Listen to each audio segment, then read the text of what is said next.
الله بإذن الله maanta waxa aynu qaadan doontaan tababarkii iyo habkii iyo hanaankii looga shaqeynayay goobaha codbixinta ee doorashada COVID-19 ka dhici doonta dalka haddii la yiraahdo kulli halka kan casharo iyo duruus ku saabsan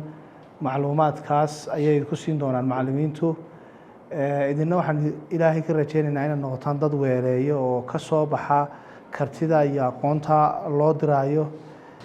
aad iyo aad baanu idinka mahad celinaynaa horta ka soo qaybgalka iyo waqtiga aad dhowrteen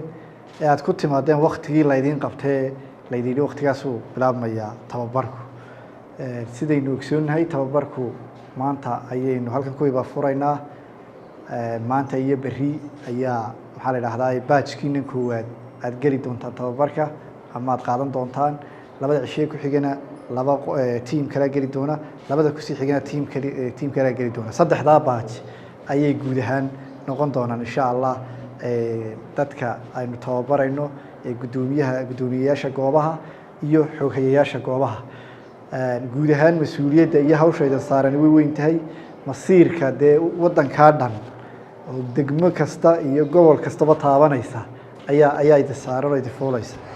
مسؤولية ده وحنو أدي قول رجوين هون إلى هنا كبرينا إنه يدكو قولي دمانتين بني إنه قولي إن شاء الله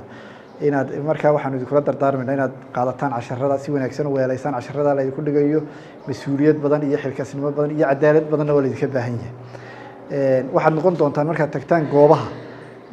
قدومية جوابه ده محوك هي جوابه دون نقول ميسي إلا تيوتي بنقول دونتان ده قدومية كحوين كي يو خدايه يو dad badan oo kala goobta kaaga horeeyay ayaa loo baahan yahay cilmigaad halkan ka baratay ee lagu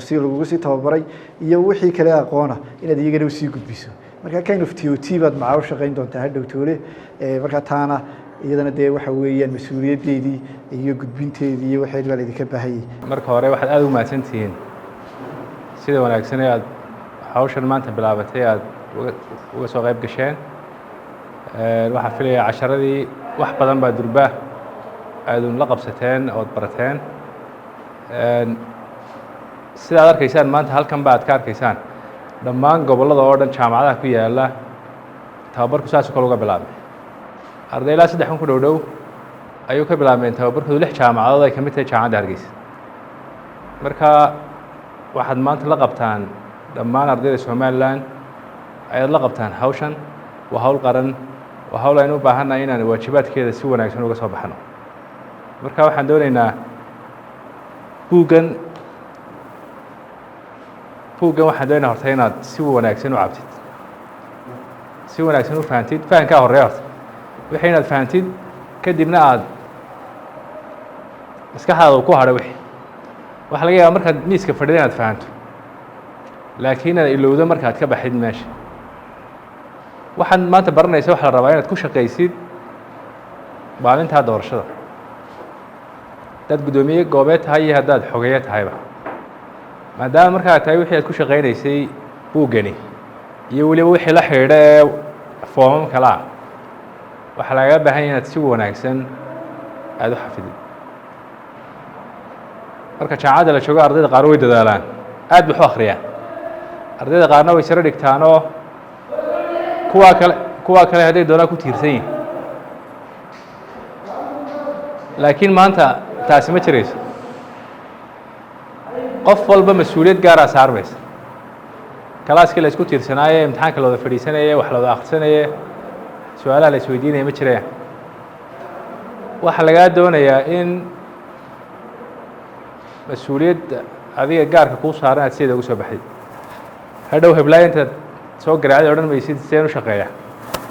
marka goobta markaad tegtid eed furatid ilaa markaad soo xidhanaysid wixii aad samaynaysa halkan ku qoran ilaa markaad qalabka wareejinayso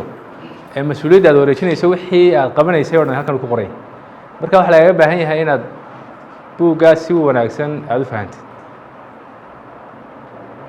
marka waa inaad waqti fiican gelisid habeenkii iyo xilliyada firaaqada gaarka leedahay inaad mar labaad ku celisid oo wixii maanta aad soo baratay aad eegtid 21 iyo 22 bishaad qaadanaysaan tababarka laakiin 22 ilaa iyo 31 muddo u dhaxaysa inta waxa laga baahan yahay wixii su'aalaye aad cid weydiin karaysid aad macalinka Cabdirasaaq aad weydiisid kulleyba numberka waad ka qoran doontaan iyo WhatsApp-ka markaa isagaa idin wixii su-aalaad qabtaan idinka jawaabi doona waayo hadhow mar hadday shaqadu bilaabantay su-aali way hadhay taasi waxa weeyaan fahanka buuggan iyo wixii uu ku saabsanaa tababarka qodobkaasi waa qodobka labaad doonaya kala hadla waxa weeyaan mas-uuliyadda inan guriga aabihii ka soo kaca oo jaamacadda lacagta laga bixiyo oo maxaan ku dhahdaa hadhowna guriga aabihii ku hoyda inanta laga yaabo habeenkiina hooya kusoo garaacay ku tiraahdo miyaad soo socon goormaad imanaysa ay ku weydiiso aad tiraahdo baskaan soo saaranaya ama waan soo socdaa macnaha waxa weeyaan mas-uuliyadda cid kalaa ku haysa imika mas-uuliyadda macallin baa ku haya mas-uuliyadda waalid baa ku haya laakiin markaad hawshaa geshid mas-uuliyaddii haynaya adigaa la wareegaya mas-uuliyad aanad qaban baa ayaa lagu dhiibaya waa masiir umadeed baa lagu dhiibaya goobta markaad furatid cid haba yaraateed u habranaysaa ma jirto may maqlaysaan cid aad u habranaysaan ma jirto goobta markaad furatid guddoomiye tahay adigay mas-uuliyadda ku saaranta inta kula shaqaynaysa waa taa lagu sheegay waa ku-xigeen waa xoghaye waa khadeeye ama hubiye labay u kala qaybsamaan shaqaale koor ah oo intiin halkan fadhida ah guddoomiyeyaal iyo xoghayeya iyo nankoor waxa weeyaan waa guddoomiye ku-xigeenka iyo khadeeyaha sababta saa loo yidhi waxa weeyaan iyaga laftooda waa muhiim laakiin waxa saa loo yidhi waxa weeyaan hawsha gacanta ku hayaabaa ayaa ka duwan hawshaad gacanta ku hayn doontaan xoghaye haddaad tahay waxaa lagu dhiibayaa liistadii soo maa waxaad sheegaraynaysaa qofkan codbixiyahay inuu yahay qofkii saxda ahaa ee goobtan ka codeynayay inuu liiskii ku jiro ad ka eegeysaa markaad hubisay inuu liiska ku jiro maxaad samaynaysaa suulkaad ka dhigaysaa goobtii loogu talagalay waa xoghayaakaas kadib baad markaa u ogolaanaysaa in hore u socdo guddoomiyuhuna hawsha halkaas kasii anba qaadaya ilaa qofka uu codeynayo khadeeyuhu waxa weeyaan qofka hadhow markuu qofku shaqada hawsha soo guto khadka gacanta u gelinaya mas-uuliyadda waa la kala leeyahy mas-uuliyadda guud guddoomiyaha leh laakiin haddana qof walba mas-uuliyad gaar u leeyahy mas-uuliyaddaasa markaa la rabaa inaad sideeda uga soo baxday si khaldan ha u adeegsanin mas-uuliyadda oo haddii aad tiraado guddoomiye goobeed baano cidi lama hadli karto that's not coming qof walba mas-uuliyad gaar uu leeyahy anu mas-uuliyad baan leeyahay guddoomiyaha gobolka mas-uuliyad buu leeyahay guddoomiyaha degmadu sidoo kale shaqaalaha goobta iyo guddoomiyahaguna mas-uuliyad bay leeyihin mas-uuliyaddiina markaa ka soo baxa qaranku runtii aad buu idinku rajo wen yahay qaranku aad buu idinku rajo wen yahay filasho badan buu idinka rabaa hawshaa laydiin igmaday inaad si wanaagsan uga soo baxdaan buu rabaa inaad dhexdhexaadnimo iyo aad ku dartaan daacadnima loo baahanya marka maalintaa waxaan doonaya inaad guul ka soo hoysaan muran badan aanay ka iman goobihiina waayo muranka waxaa keena qofka laftiisaa muranka qayb ka noqon kara haddii mas-uuliyaddaada ka soo bixi weydo adiga laftaadii baa murankii qayb ka noqonaya mas-uuliyaddaada ka soo bax goobtaadu si wanaagsan ha u shaqayso dadka si wanaagsan ugu shaqeeya maalinta hawshaasi soo dhammaatana guusha idinkaa leh qaranka o dhan baa le si guud ahaana laakiin lafdhabar baa u tihiin waa sababta had iyo jeer mar walba aanu hadlayno aan ugu mahadnaqno ardayda haddaanay ardaydaasi jiri lahayn wax badan inoomay suurto galeen marka idinka laftiina fursad bay idin tahay dalbarasha idin tahay dadbarasha idin tahay mas-uuliyad qaad bay idin tahay waanu ku hareera joognaa ciidan qaran baa kuu shaqaynaya annagaa kuu ag joogna waddanka o dhan baa kuu heegan ah oo in hawshaa goobtaadaasi ay suurto gasho diyaar u ah idinkuna qaybtiina markaa ka qaata hawshaad qabanaysaan waxaa nidhi waxaa lafdhabar u ah buuggaa idin hor yaala buugga haddaad si wanaagsan u fahantaan waxaa ku xiga mas-uuliyadda haddaad si wanaagsan uga soo baxdaan dhexdhexaadnimada iyo maxaan ku ilaalisaan daacadnimada wax kaloo laydinka baahanya ma jiro waajibkiina waad gudateen intaasun bal ku dadaala haddii la helo ilaahayna ka baqa ilaahay ka baqa taasaan idinku celinaya mar walba ilaahay ka baqa waa la idin dhaarin doonaa kitaabka waxa laga yahay kitaabba gacanta la idin saarayaa kitaabkaasina yaanu idin qaban taana waa idin xasuusinaya khayr badan baa idin rajaynaya caalamkuna dalkiyo qarankani cusbo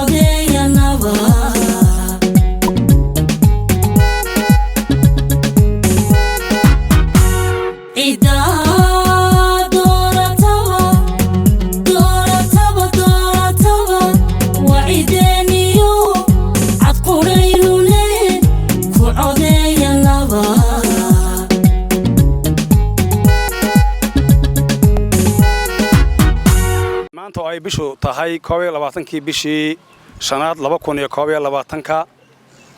waxaanu joognaa jaamacaddii Burco oo aanu ku daahfurayno ama aanu maanta nooga bilaabmay ardaydii ka qayb gelaysay doorashada 31 May dhacaysay training-kii ayaanu saaka daahfurnay 17 galaas oo arday oo session-kii koowaad ayaanu saaka daahfurnay ardayda saaka la tababaraya ee labada cisho tababarka qaansa waxay ka koobantay 340 arday waxaana xigi doonaa laba qaybood oo min laba cisho ah oo min 340 arday meelahaas ayaguna noqonaya ayaa xigi doonta marka la sugayo training-kaas wuxuu noqon doonaa muddo 6 cisho ah oo ka kooban 3 session